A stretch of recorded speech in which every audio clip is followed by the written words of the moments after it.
There were not many people who understood just how broad his interests were. And he thought of that it was planted in the shade.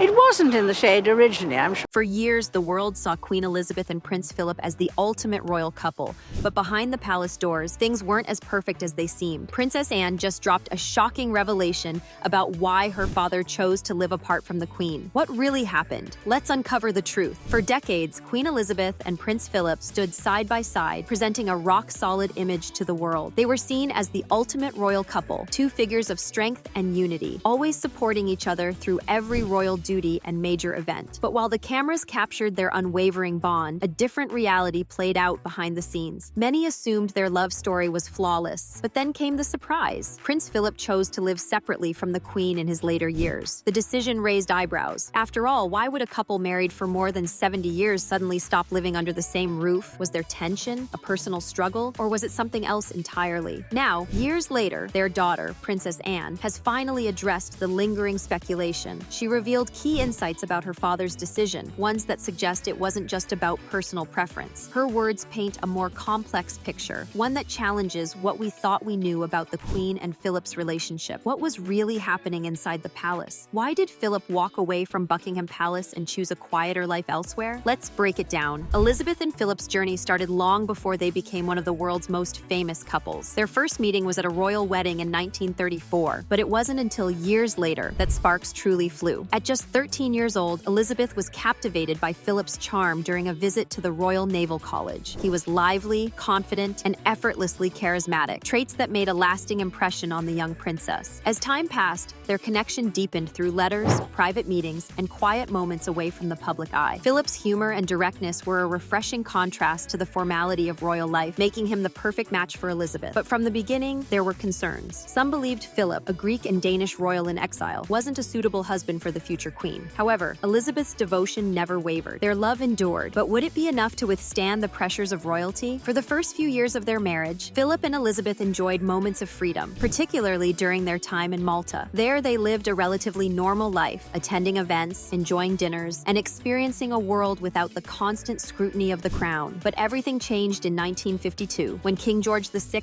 passed away, Elizabeth was thrust onto the throne, and with that, Philip's role in the monarchy completely transformed. Suddenly, his independence was overshadowed by the weight of royal protocol. His wife wasn't just Elizabeth anymore, she was the queen. Every decision, every action was dictated by her duty to the crown. Philip had to adjust, but it wasn't easy. While Elizabeth embraced her responsibilities, Philip found himself struggling to define his place. He was no longer just a naval officer or a husband. He was the queen's consort, a title without clear authority or direction. Being the queen's consort came with expectations, but little personal power. Philip, a man known for his strong opinions and independent spirit, was suddenly in a role that required him to step back rather than lead. His outspokenness often clashed with the rigid traditions of Buckingham Palace. While Elizabeth embraced structure, Philip preferred action. He thrived in leadership but was expected to quietly support his wife without making major decisions. Insiders say this dynamic created underlying tensions. Philip respected Elizabeth's role but struggled with the constraints placed upon him. He wanted to contribute more, to have a purpose beyond royal appearances. As time passed, he threw himself into projects, such as modernizing the monarchy and creating the Duke of Edinburgh's award. But despite these efforts, something was missing. He longed for a sense of control over his own life, something that became increasingly difficult within palace walls. Philip and Elizabeth's relationship was built on mutual respect, but they were two very different people. He was known for his sharp humor and adventurous spirit, while she carried the weight of an entire nation on her shoulders. Over the years, their marriage endured challenges, many of which were kept hidden from the public. While they appeared united in public behind closed doors, Philip's restlessness was hard to ignore. Princess Anne, who grew up witnessing their dynamic, recently shared that her father always valued his independence. While he never abandoned his role, he often felt trapped by it. This struggle between duty and personal freedom lingered for decades. It wasn't about love, it was about identity. Philip had served the monarchy faithfully, but at a certain point, he needed space to live life on his own terms, and that's exactly what he did. In 2017, Philip made a decision that surprised many. He officially retired from royal duties at age 96. But what caught the public's attention even more was his choice to leave Buckingham Palace. Instead of staying in the heart of royal affairs, he relocated to Wood Farm, a small residence on the Sandringham estate. This move left people wondering why. Princess Anne revealed that this decision wasn't sudden. It had been discussed for years. She explained that her father simply wanted a quieter life, away from royal obligations. But while some believed this was a peaceful retirement, others speculated there was more to the story. Did Philip feel overshadowed at the palace? Did royal security measures push him away? Or was he just seeking solitude? The truth may lie somewhere in between. According to Princess Anne, the separation wasn't about problems in their marriage. Instead, it was a practical choice that allowed them both to be comfortable in their own ways. The Queen continued her duties at Buckingham Palace, while Philip found peace at Wood Farm, surrounded by nature and simple routines. He preferred the countryside, where he could enjoy painting, reading, and personal hobbies without constant royal obligations. But some palace insiders claim Philip wasn't entirely happy with Buckingham Palace's strict security measures. He had always been an active man, and feeling constantly watched may have influenced his decision. Despite the speculation, one thing remained clear. Elizabeth and Philip never lost their deep respect for each other. Even in separation, their bond remained unshaken. For years, Prince Philip and Queen Elizabeth maintained their separate living arrangements, he at Wood Farm and she at Buckingham Palace. It was an arrangement that suited them both. Philip enjoyed his quiet life, while the Queen continued her duties without distraction. But then, something unexpected happened. In early 2020, when the world faced an unprecedented crisis, everything changed. The Queen left Buckingham Palace and Philip left Wood Farm. For the first time in years, they were under the same roof again at Windsor Castle. The reunion was unplanned, but it became one of the most meaningful periods in their relationship. Without royal engagements pulling them in different directions, they had something rare: time. Princess Anne later shared that this was a deeply personal moment for her parents. They had spent decades fulfilling their royal responsibilities, always prioritizing duty above all else. But now, in the quiet halls of Windsor, there were no public appearances, no official meetings, just the two of them together. Philip, known for his sharp humor and straightforward nature, brought laughter into their time at Windsor. Those close to the family recalled how the Queen enjoyed his jokes, even after all these years. Their conversations weren't about politics or royal obligations. They were about memories, shared experiences, and their family. For the Queen, this period was a reminder of the life they once had. Philip's presence brought back the feeling of their early years, when they weren't just monarch and consort, but a young couple navigating life together. Some palace insiders believe this time together helped strengthen their bond in a way that wouldn't have been possible if they had continued living apart. Despite decades of marriage, they were still learning new things about each other. Princess Anne noted that her father, even in this phase of life, maintained his independent spirit. He still enjoyed his routine, his books, and his solitude. But at the same time, he found comfort in being close to the Queen again. Some have speculated that Philip may have wondered if his decision to live separately had been the right one. But if anything, their reunion showed that physical distance had never truly separated them. Their relationship had always been defined by a deep, unspoken understanding. Their time at Windsor was, in many ways, a quiet farewell, a chance to appreciate the years they had spent together. It was a reminder that while their lives had been shaped by duty, their love had endured, even in their own unique way. What do you think? Was this a personal choice or a quiet rebellion? Share your thoughts in the comments below. Don't forget to like, subscribe, and check out our next video for more royal secrets.